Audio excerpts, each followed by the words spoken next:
With passive range of motion, as always, we're doing everything we can to help our client relax. We need to be doing these motions for our client.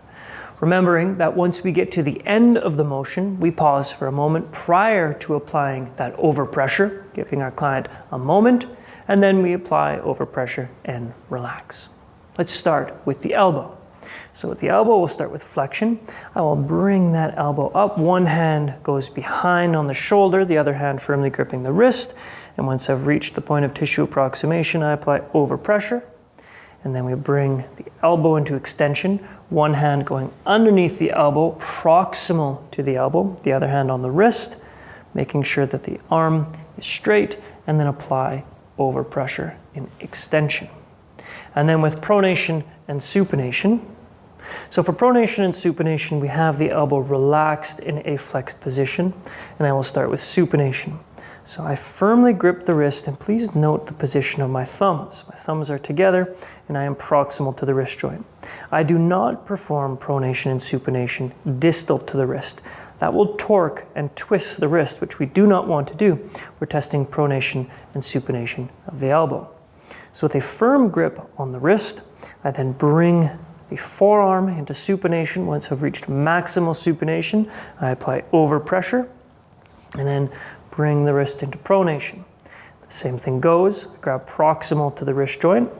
My thumbs are going to be together. I have a firm grip, and once I do, I twist the forearm into pronation, pause, and apply overpressure.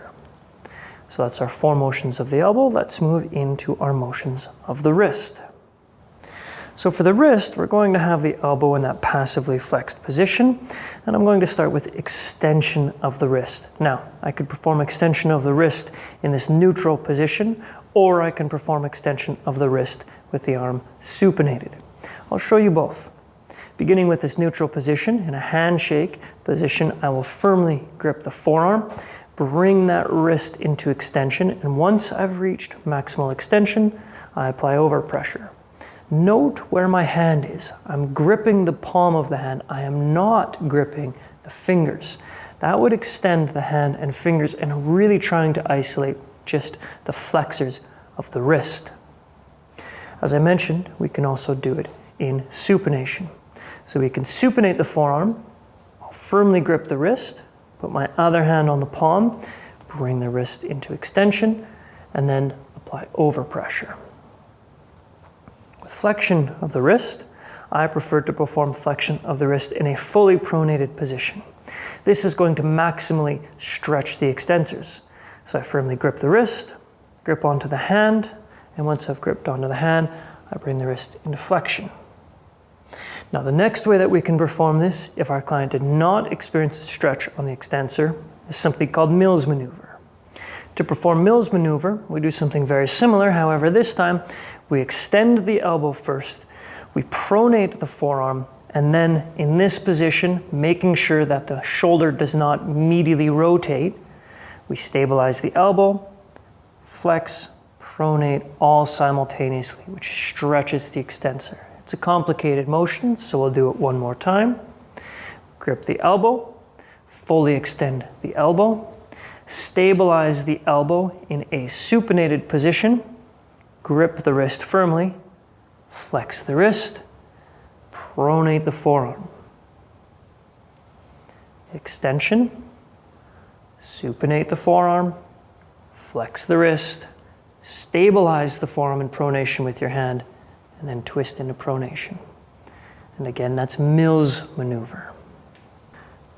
Next will be ulnar deviation and radial deviation. We begin by going into a handshake position.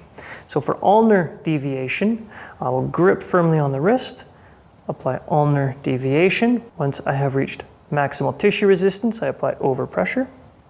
For radial deviation, we do the same. Firm grip on the wrist, handshake position, go into radial deviation, and once I've reached maximal deviation, I apply overpressure. Now it's very important during ulnar and radial deviation, we note the position of the wrist. So in this position, as I radially deviate, you see that I'm going directly along the axis of the radius. What I do not want is to flex the wrist and radially deviate, or extend the wrist and radially deviate.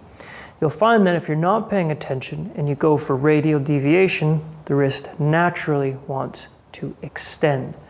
So really be mindful that you're going directly along the axis.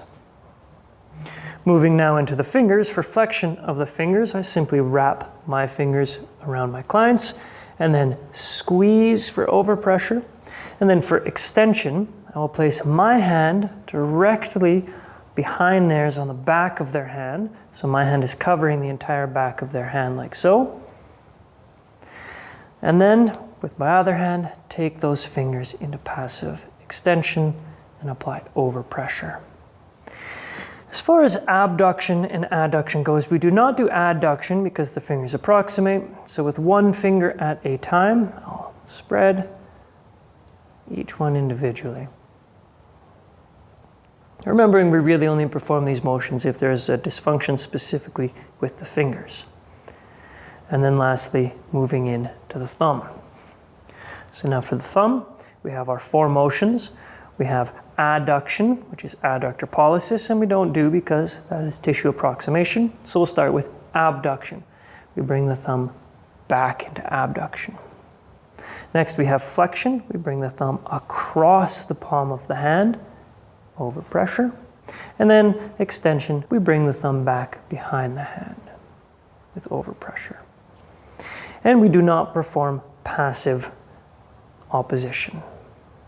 Hey, thanks for watching, and don't forget to subscribe. If you would like to learn more about orthopedic assessment, click the link in the description below and register for a free training on orthopedic assessment where I'll take you through my entire assessment process beginning to end, step by step, and teach you my 3 secrets to get more out of every session with my clients. I'll see you there.